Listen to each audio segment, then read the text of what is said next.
Assalamualaikum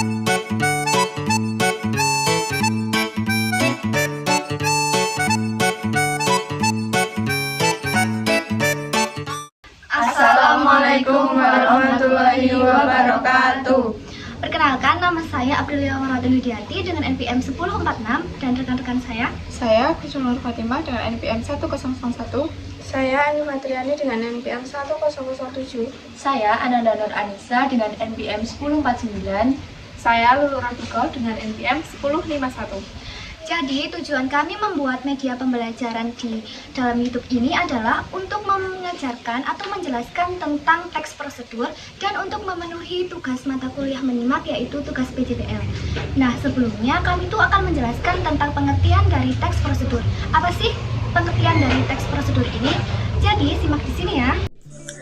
Halo anak-anak, apakah kalian pernah merasa kebingungan bagaimana caranya membuat sesuatu seperti resep makanan atau mengoperasikan alat tetapi tidak ada petunjuknya? Nah, disinilah pentingnya yang namanya teks prosedur.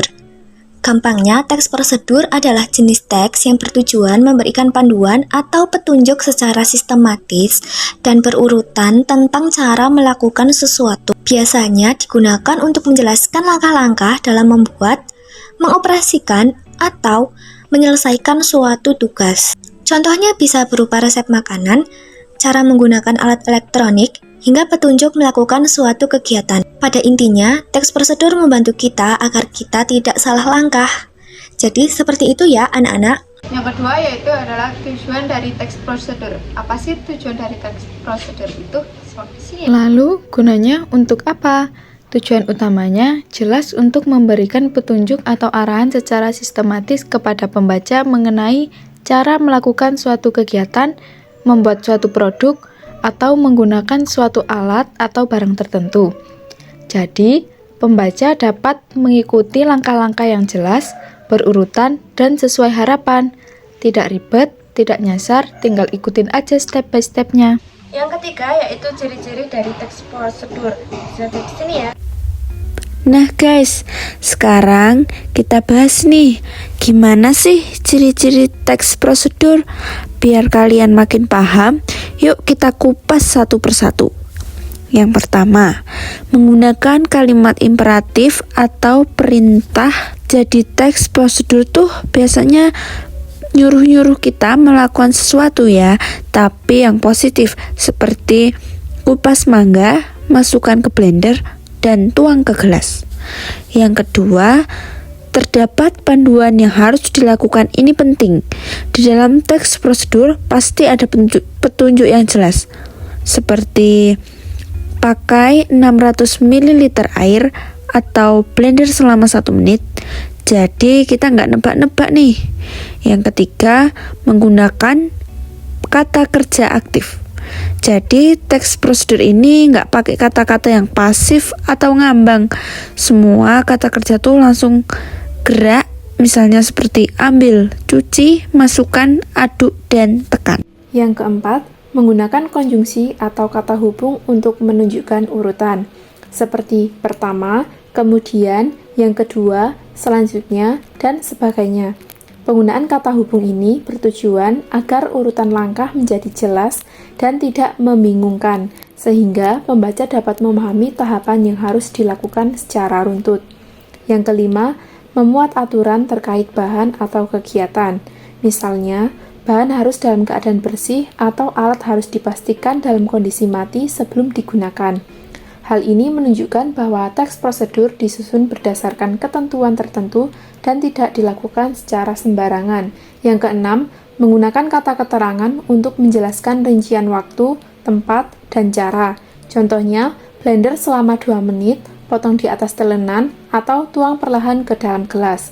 Penggunaan keterangan ini membantu pembaca memahami secara lebih rinci mengenai bagaimana, kapan, dan di mana suatu langkah dilakukan. Yang ketujuh, menggunakan penomoran beserta isi kegiatan secara berurutan. Contohnya, 1. Kupas mangga, kedua, potong menjadi bagian kecil, ketiga, masukkan ke dalam blender, dan seterusnya. Pemberian nomor ini mempermudah pembaca dalam mengikuti langkah-langkah secara sistematis dan runtut. Nah, dengan memahami ciri-ciri tersebut, teman-teman akan lebih mudah membedakan antara teks prosedur dan jenis teks lainnya. Nah, jadi itu tadi gambaran umum dari teks prosedur. Kalian pasti sudah lumayan memahaminya kan? Yang selanjutnya kami akan menjelaskan tentang langkah-langkah dari teks prosedur, yaitu kami akan membuat tutorial jus buah mangga. Simak di video selanjutnya ya.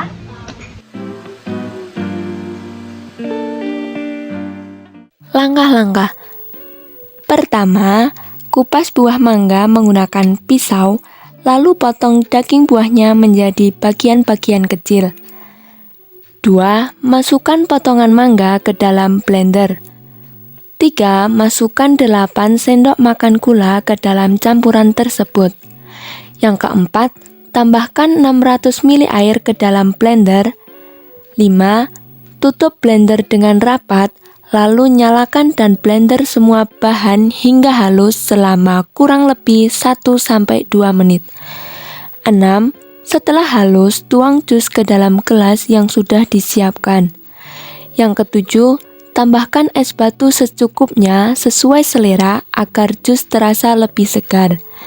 Es batu bisa ditaruh sebelum di blender atau sesudah, sesuai selera saja. Dan yang terakhir, jus buah mangga siap disajikan dan dinikmati dalam keadaan dingin. Ini dia jus buah mangganya sudah jadi. Nah, sekarang bakal ada pertanyaan. Nah, untuk itu kalian bisa menjawab di kolom komentar.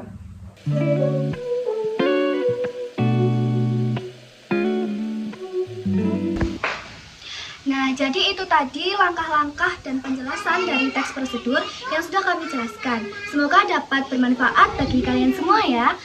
Wassalamualaikum warahmatullahi wabarakatuh.